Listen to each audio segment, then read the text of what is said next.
Hello and welcome to part 4 of my series of tutorials for RapidRig 2.0. In this tutorial I will simply be covering how to manipulate your characters with the RapidRig controls.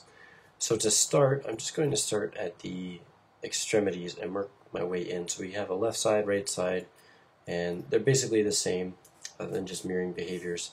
And one thing you may notice if you've used RapidRig version 1 is there's a different color scheme. So now we have red for right, blue for left, and green for central controls.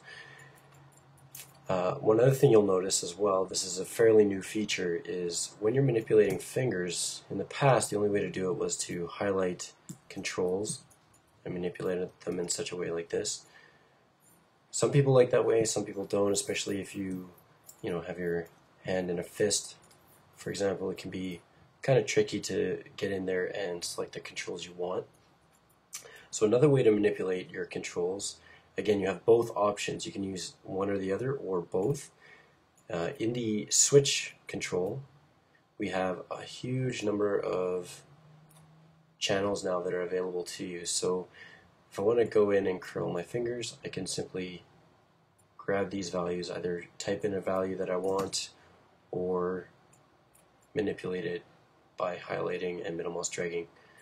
And while I'm doing this, I still have the other way of controlling. So you can see these ones have 0 rotations, so I can layer the animation on. So one way this might be handy is if you're animating a character with, say, these controls, and then you wanted to, for example, say have his fingers like quiver or something, so you could use this as well on top, or find interesting ways to use both, or whichever way you prefer. So the option is there for either way to manipulate your character. And with that, we have the curl values, so you can curl the finger, you can spread the fingers out as well, okay, and you have this for all your different fingers. But I'm just going to quickly pose up this guy's fingers into some sort of pose. Grab this one. So you can see I'm using the different attributes, but if I want, I can just use one or the other.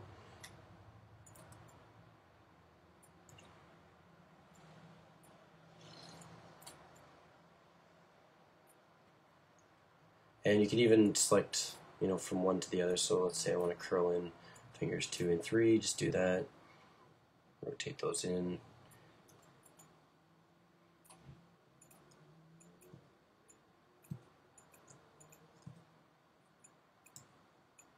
So he's doing some sort of hang loose type thing. There's also the palm control if you want to use that to give a little bit of extra wrapping around. So if he's holding something, you kind of want to just get a little more form fitted, or this isn't really anatomically correct so much, but you can use this to fine-tune the pose of the hand. And I'll just go over the FK controls here. So you have simple wrist controls, and I can scale the hand up and down if I want. Here's the elbow. So if you're familiar with human anatomy, you'll know that elbows only rotate on one axis. So we only have the y-axis available to us here. And then I have the shoulder here, which I can also scale. Just watch the extremes, because otherwise you get to like this infinite scale value. Let's go set that back to 1. And this control here, which we looked at, the finger controls, has a whole bunch of other controls as well. So depending on how you generate your break, if you turn on tune arms, you'll have some of these values here. So if I have my hand, my wrist like this, my shoulder pose like that, for example, I can go in here and add curvature.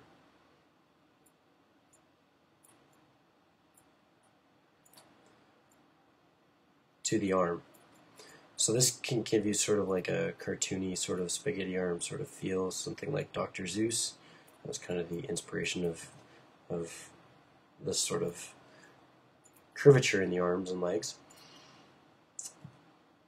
And you may only want to have it on, say, one particular part of the arm.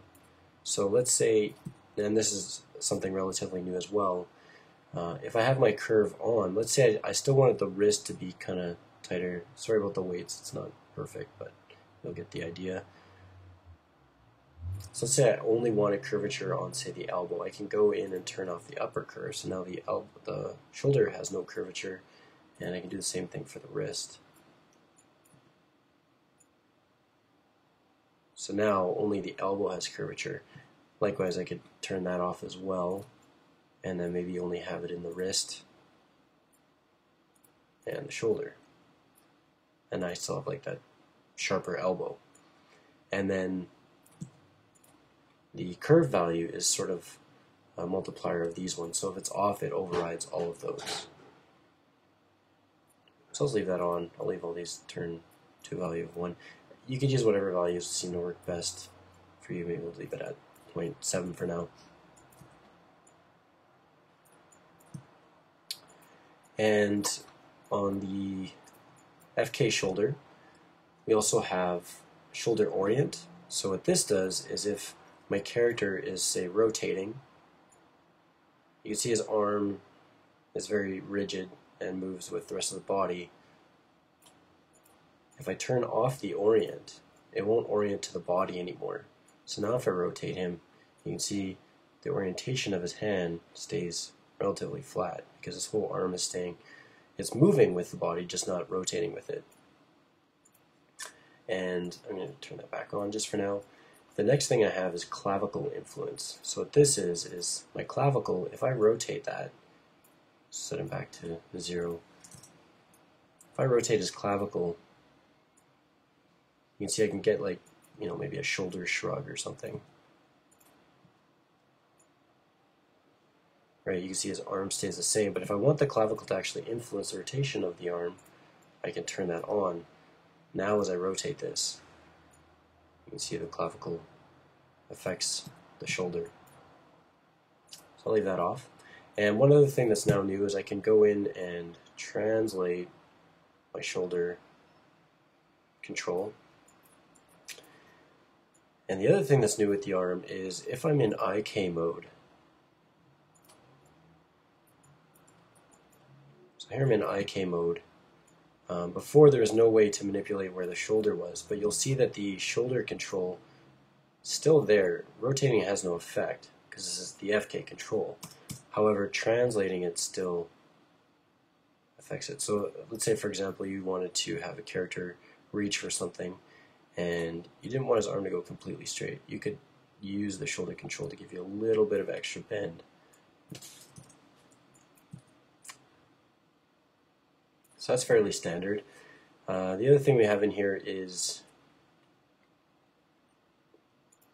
auto volume. So if my arm is stretching, so I'm going to grab the IK control for the wrist, and if I turn on stretch, and you can see as I stretch, the arm gets thinner, so it's sort of maintaining its volume, right? So if you stretch it like a piece of gum out, it sort of does this sort of thing, where it gets narrower in the middle. If you don't want that effect, like let's say you're only using it a little bit and you don't want to see that losing volume, you can turn that off. So just pull this way out just so we can see the effect a little better. So if I turn off auto volume, you can see his arm stays the same thickness no matter how far it stretches.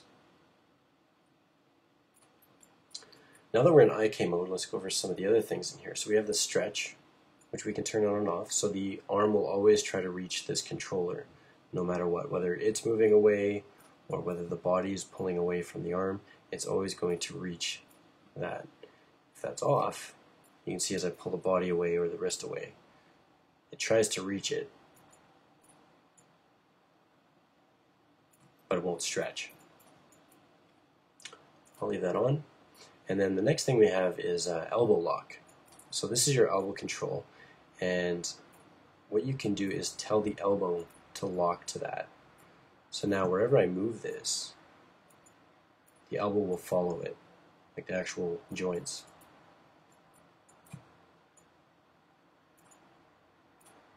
So this could be handy for, let's say for example, you wanted to have his arm on the fence or something, or resting on something. This way you can kind of keep it locked to that position. It's especially good with knees as well. So the knees have the same sort of attribute where, you know, we can kind of rotate the hand manually around that point, and the elbow will always stay there. So it is stretching to reach that. So I'll turn that off for now. The next thing we have is arm scale. So if I want, I can manually make the arm thinner or longer. Sorry, longer or shorter using this value here. I'll just leave that at 1 for now. And then the other thing I have are these attributes where I want to pin the hand. So as I move the body away, if I wanted it to move with the hips, I could turn that on. So now if I move his body, you can see his hand follows the hips. I can even kind of put it closer here so you can sort of see.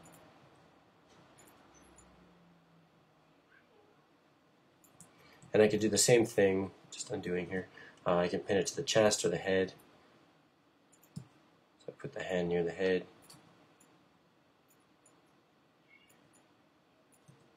As I rotate the head, the hand follows that. Now, when you're in the curved, if you have your arm, you want this curvature happening.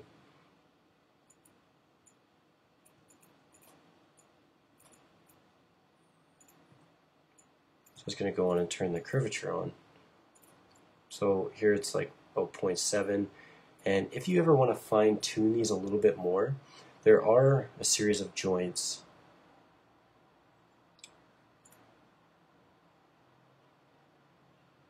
There we go. Now we can see all the joints here. We can control each joint individually as well. There is a control. So in the main control, I can go in here and turn on the macro controls. So these ones here, I have one kind of around the elbow. So I can have even more control. One for the forearm joints and one for the upper arm. So I have all of this extra control. And if that's still not enough, like say you really wanted to refine a certain joint, there are micro controls as well. So back in the main controller here, I'm going to turn on micro controls. And here you can see I have a control for each individual joint. So you can get some pretty specific deformations to get it just the way you want.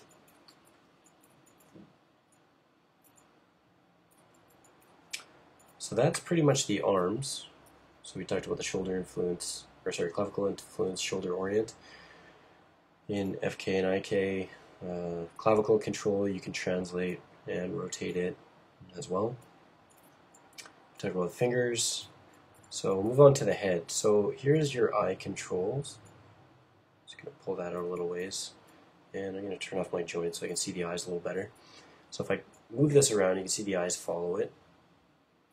If I want, I can grab each one individually. So that's the left eye. Here's the right eye. And again, I can move both together. Now he's all wobbly-eyed. Just put those back to 0. The head control has a few features I'm going to go over. So I can rotate the head. You can see the arm is still rotating with that. I'm just going to go back in here and turn that off. So the head is rotating, and you can see that the eyes are following it.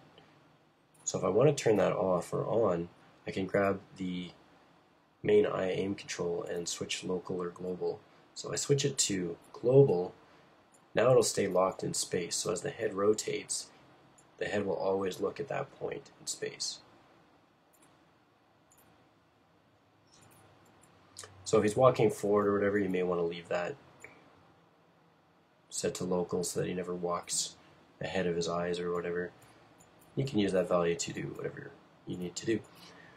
The back to the head control here, I can translate it, I can rotate it.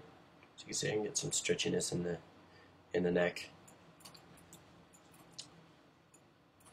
And then we also have auto volume. Again, this is for the neck, so sort of like how we have auto volume for the arms, I can set that on and off, so as his head stretches, you can see his neck doesn't lose volume.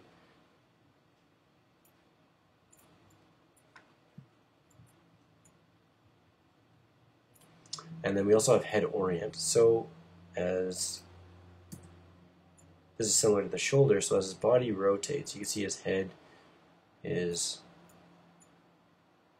following the angle. It's fairly stiff and rigid. If you want, you can turn that off. So now if his body rotates, his head always stays locked to world space instead of rotating with the upper body.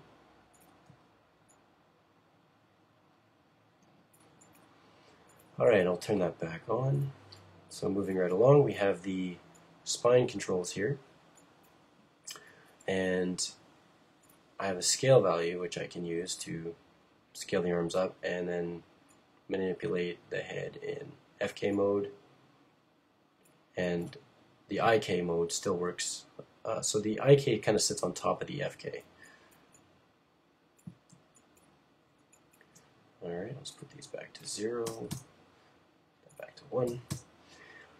And in the bottom, in the very first neck, so neck 01 FK control, I have neck orient as well.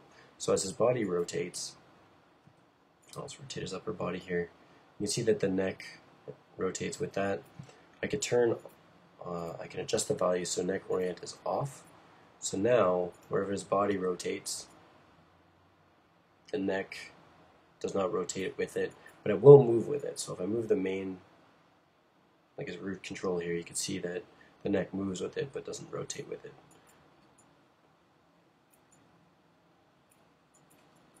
Alright, so in the head control and in the spine top control, we have these spine length and neck length. So as you stretch, say, the neck, you can see that this neck length changes. This is just to indicate to you, the animator, how much stretchiness you have going on if you do want to use these. And same thing goes for the spine top IK. So we can see the spine length and the neck length. Now you will get a little bit of a value here when you start rotating these controllers, just because it is built on an IK system. So if I go and rotate all these FK controls, you can see that the spine length is changing a little bit, slight values. But it's good just so you know how much you're stretching your character. So again, we have the same sort of layering. So I have this top level where I can grab this and move that, and then I also have the FK, which sit underneath that and influence it. And I can go in and adjust the scale of these as well to manipulate my character's spine.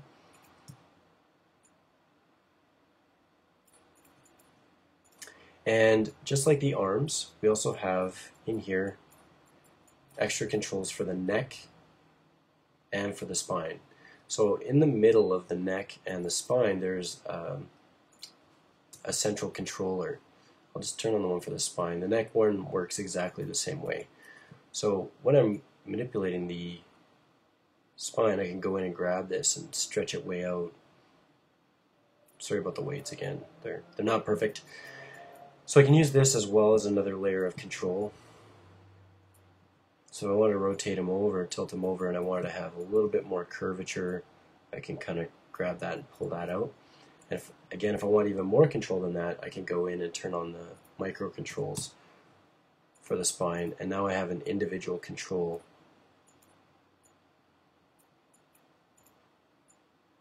for each joint in the spine. Alright, so that's pretty extreme. I'm just going to rotate this back a little bit.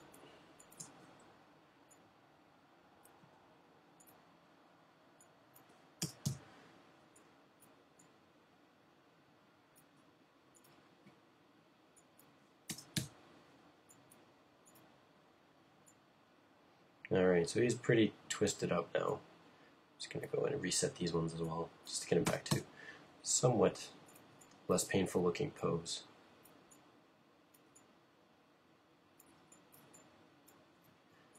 Alright, so that brings us to the legs and the hips.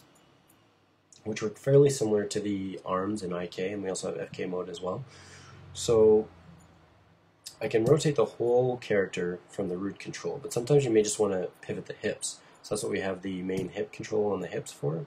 So I can just sort of, rotate the hips around, give a little swing in the hips without affecting the upper body. And I can move that around, get that squishy, stretchy stuff happening. And then I also have the FK controls for the hips, which stay visible even in IK, so that if I want to, I can translate the hips in IK mode and in FK mode. And in the switch control, we have some of the same stuff. So I have IK FK switch, auto volume as well. So if I'm stretching the arm, or sorry, the leg here, so now it's stretched while it's reaching. So I'll turn on stretch here. And I have the auto volume. So if that's off, it's not automatically scaling down or making the leg thinner. Anything else? Yeah, so just the same things with the curvature. I can go in and turn that on if I want it or not. And if you remember, we put those little controls for the feet, the pivot controls. So if I look at my proxies, we had these here. So I'm going to put this back to 0 just so we're clear. So when you created these nodes here, these out, or well, when you positioned the in and out tilts and the heel pivot, what those are there for now is if I want to actually have his leg tilt, so I could do tilts, and I can do a heel ball, so we know where the heel is because we placed that node there. So now he has this heel to toe roll, or heel to ball roll, sorry. And then we also have toe up down. So tap his toe, wiggle his toe, and then we also have swivel. So he swivels from the ball of his foot. And then I can also go in and grab this control. This is his toe. So I can pivot his toe from all directions. And then we have the main foot control, which I can rotate, which rotates from your ankle. So this makes it easier when you're animating. You want to have his leg sort of come up. You'd sort of tilt it as he goes up, and then rotate it back down. So it rotates around the ankle, which is a little more natural sort of rotation. And if you don't want to do it that way, then you can rotate it from the heel using the heel value. Same as before, we have knee lock, and in the knee and ankle, or sorry, knee and elbow IK controls, we have the ability to make this control move with the character. So if I was always moving the character forward, you'll see that he skates right past that control. If I move him up, then I'm always having to go in and grab these and move them up as well. So there are options in here to tell it these controls what to follow. So right now it's following the main control. So wherever the main control goes, these controls follow. So I can set it to follow just the foot. So wherever the foot goes, it stays that relative distance away. So if I move the upper body, you can see it doesn't affect that anymore, or at all. And I can set it to hips, so it only moves with the hips, like so, and the foot no longer affects it. Or I can set it to follow both foot and hips. So now it takes about half its influence from each part. And one other thing that's a major difference now, again, this is a major request from a lot of people, is when I'm manipulating IK controls, before, if I was in object space, one foot would go down, one would go up. And the reason why I did that was so that rotations would mirror. But in this update, now rotations do not mirror, unlike how they work for all the FK controls. So rotations do not mirror, and the up axis is the same. So you can grab both. And this is the same for the wrists as well, if I'm in IK on the arms. And that's pretty much it. The other thing I want to mention is the third tab, which has rig extras. So once you're at a point where, so you're really happy with your rig and you're ready to clean it up, you can go in and delete the proxies in your scene. It'll ask you, are you sure you want to delete these? So this will delete all your proxies. I don't recommend doing this until you really need to optimize everything. It's just nice to have these there for later if you ever need them, and really you can just turn off the layer and they'll always be there. But if you ever want to get rid of them, this is the way to do it. Same thing goes for the rig. If you want to delete your rig, delete it this way. Use the delete rig button. Do not try to delete everything in here, because there's a lot of extra nodes that are generated, like multiply, divide nodes, blend nodes, all these extra nodes. And so deleting what you see in here will not get rid of a lot of that stuff. And the next time you go to create a rig with the same name, it's going to run into issues because there's going to be all these extra nodes hanging around. The next thing that's new is you can check what version of RapidRig you're running. So if I highlight a control on my rig, I can click rig version. Okay, now it tells me select main control. So I'm just going to go in and select the main control here and hit rig version number. It says the rig Cowboy, which is the one we're working with here, is version 2.0.0. So anytime you get an update, this will update as well. So you'll be able to tell which version you're running. So if you're ever running into issues where you have bugs and you want to get in touch with me, this is really helpful for me if I know which version you're running. So then I can figure out what issues you're having, see if it's an old issue, see if it's been fixed in a newer update, that sort of thing. And we also have the Go to RapidRig Advanced webpage. So this will take you to the RapidRig page on Creative Crash. And once you're there, you can grab updates, see what's new, check out these tutorial videos, and everything else that goes with that. So that's it for this tutorial, and in the next tutorial I will be going over the RapidRig Anim interface, which won't take very long at all. Thanks for watching, and see you in the next video.